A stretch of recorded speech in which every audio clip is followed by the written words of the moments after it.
जी, तो हम बता रहे थे हमारे जो गुरु हैं जिनसे हमने हिंदी ज़बान की कोई शिक्षा ली थी, वो उनकी किताब का नाम बता रहे थे। उनकी किताब का नाम था मुक्ति मार्ग। मुक्ति यानी निजात और मार्ग यानी रास्ता। तो वो हमने उनसे जो कुछ सीख पाए। तो इल्म तो नसीब की बात भी होती है, उनकी मेहरबानी है, उन्होंने हमें कृपा की और हमें कुछ सिखाया। खैर, तो मीत चीत पिचकारी मारूं प्रीत गुलाल उड़ाऊं। अब मीत चीत पर पिचकारी मारूं, ये होली का एक पूरा मंजर है।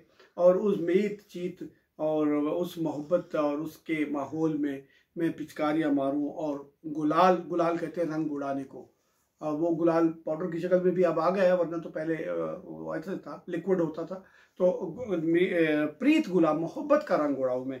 और कहाँ अयोध्या संबल मथुरा, कहाँ गोवर्धन जाऊं। अब ये गोवर्धन को, ये अयोध्या जो है ये मशहूर है। अयोध्या, अयोध्या उसे कहते हैं। संबल और मथुरा ये सब मुकद्दस मकामात हैं हिंदू मैथोलॉजी में। जब आप उसमें जाएंगे तो आपको पता चलेगा कि ये सारे मुकद्दस मकामात हैं, या इनका माजी के साथ कोई ताल्लुक है, या आने वाले वक्तों में कोई इनका वहाँ पर कुछ होगा। तो कहाँ गोवर्धन जाऊं। अब गोवर्धन को किसी ने गुरुधन लिख दिया और किसी ने कोई और शक्ल लिख दी, कोई अजीब अजीब शक्लों में लोगों ने इसे लिखा।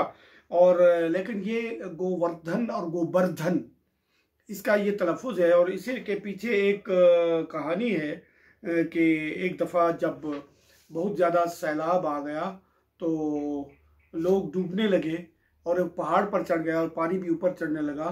तो अवतार ने उसको अपनी छोटी उंगली पर उस पूरे पहाड़ को उठा लिया, और जब तक वो पानी रहा वो उन्हें वहीं लिए रहे।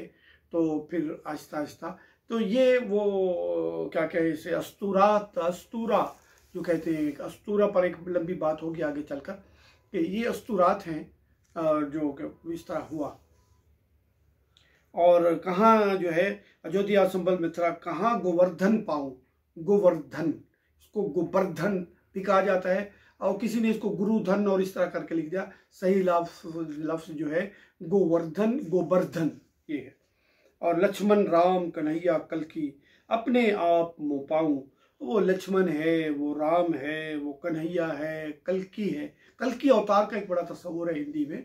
कल्कि अवतार जो है जिन्होंने आना है अभी, वो खाई साहब कहते हैं वो मैंने कहीं और बाहर नहीं, वो अपने आप मुँह पाऊं, वो मेरे अपने अंदर मौजूद हैं।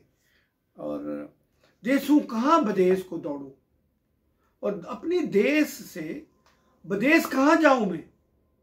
ये जहां मैं अपना हूं यही मेरा देश है, मैं बाहर कहाँ जाऊं। देशों कहाँ बदेश को जाऊं और जोग विराग कमाऊं। मैं इस तरह एक खाम खा का अपने ऊपर वो तारी कर लूँ और विरागी बन के, एक आवारा बनकर मैं उसको निकल पड़ूं। नहीं, ऐसा नहीं होने का। और सूरज चांद को सन्मुख राखूं, सुन्न समाध लगाऊं। अब ये सूरज और चांद को मैं सामने सन्मुख रखना, सामने रखना, और सुन्न समाध जो है ये एक हिंदी इबादत के तरीकों में एक तरीका है। ये सन्न समाध असल में शून्य है।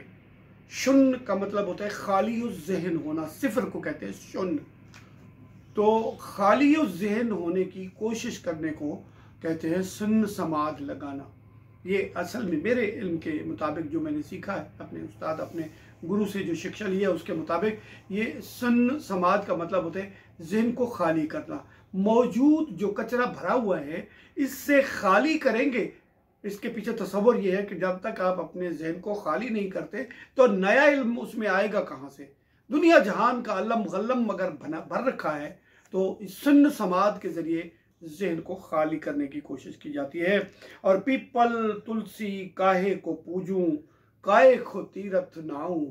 और ये मैं ज़ाहिरी इबादत के जो तौर तक तरीके हैं, पीपल पूज रहे हैं, तुलसी को पूज रहे हैं, और इसलिए मैं काहे को पूजूं और काहे को तीरथ, ये वहाँ जाके मुकद्दस गुस्ल के लिए तीरथ नाऊं, यानी जाके एक मुकद्दस गुस्ल करने के लिए वहाँ से वहाँ, कहाँ से कहाँ तक जाऊँ, जमुना में जाऊँ और उसमें जाऊँ, गंगा में जाऊं। और ये मैं किस लिए करता फिरूं, काहे को करूं, क्योंकि हो और से काम फरीद न मेरो, फरीद मेरा और किसी से कोई काम नहीं है।